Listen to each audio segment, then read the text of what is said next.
tidak mudah mendapatkan yang namanya vaksin sekarang ini. Dan saya juga telah memerintahkan untuk mempercepat produksi vaksin kita sendiri, vaksin merah putih. Tetapi juga ini ternyata memerlukan waktu.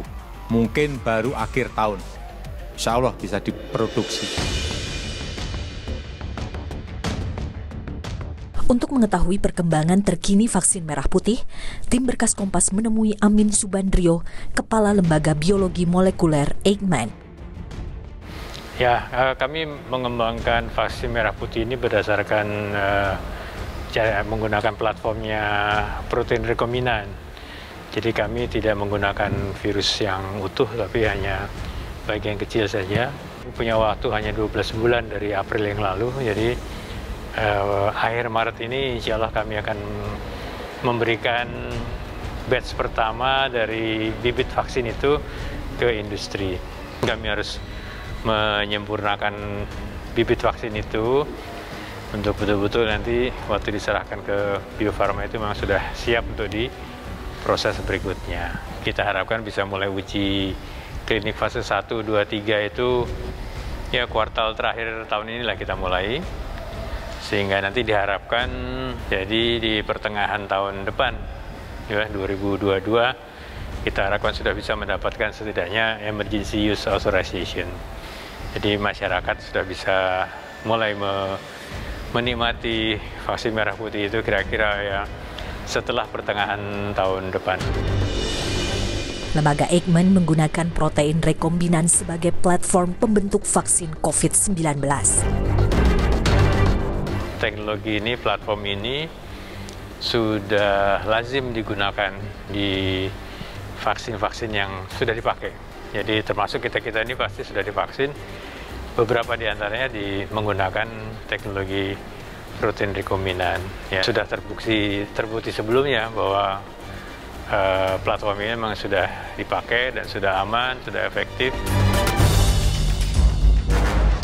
Melalui keputusan Presiden nomor 18 tahun 2020, tanggal 3 September 2020, negara membentuk tim pengembangan vaksin COVID-19. Tim ini bertugas mengembangkan vaksin corona produksi Indonesia yang diberi nama vaksin merah putih untuk menciptakan kemandirian pemenuhan kebutuhan vaksin COVID-19. 5 perguruan tinggi dan 2 lembaga di luar perguruan tinggi terlibat mengembangkan vaksin dengan berbagai platform. Dibutuhkan lembaga yang kapabel untuk menjamin pelaksanaan vaksinasi COVID-19. Negara menugaskan Bio Farma untuk mengawal program vaksinasi corona melalui produksi dan distribusi vaksin. Targetnya, bibit vaksin merah putih hasil pengembangan dari lembaga Eijkman akan diberikan kepada PT Bio Farma Maret 2021. Ya, contohnya tadi yang Eijkman menggunakan platform subunit protein rekombinan, kemudian LIPI. LIPI ini sama juga protein rekombinan, kemudian UI ada DNA platform. Jadi memang platform pengembangan vaksin ini macam-macam ya. Tentunya yang perlu diperhatikan adalah jangan sampai riset ini tidak bisa dihilirisasi. Ya, kan artinya harus ada yang industri yang siap untuk melakukan produksi dengan platform tersebut. Indonesia tidak boleh kalah langkah. Saat dunia berebut membuat vaksin, negara pun harus sigap menciptakan vaksin berkualitas baik. Semua negara itu berlomba-lomba membuat vaksin yang menjadi produk dalam negerinya untuk kemudian juga dipakai oleh masyarakat di dalam negeri dan kemudian juga diekspor ke berbagai negara. Nah, dalam negeri sendiri semenjak awal COVID ini, Komisi 9 kami juga mendorong agar pemerintah Indonesia, kampus dan berbagai peneliti ya, juga harusnya mampu memakai momen pandemi ini menjadi bagian dari tampilnya Indonesia menjadi negara penghasil vaksin.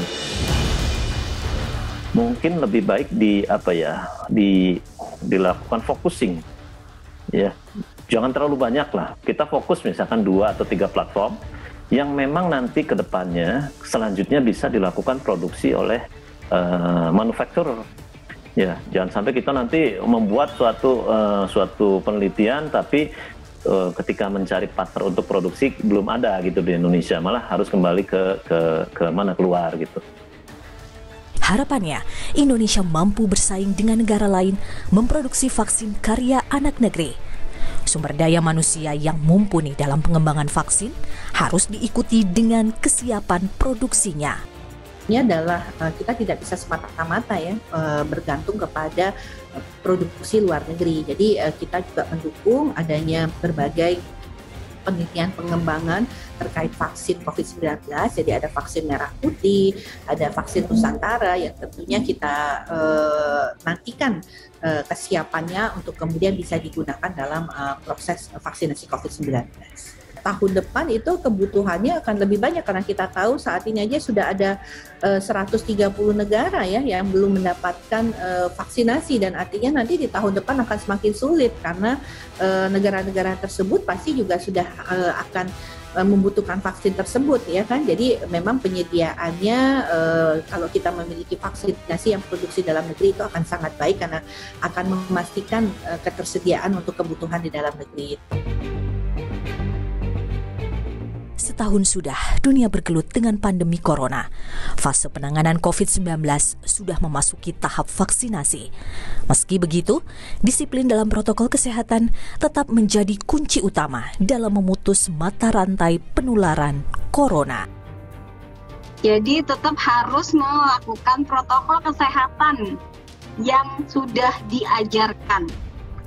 Jadi ilmu dasarnya saat ini masih seperti itu. Jadi kapan dong selesai? Ntar kalau di muka bumi, di udara di dunia ini udah nggak ada virusnya, nah baru boleh lepas maskernya.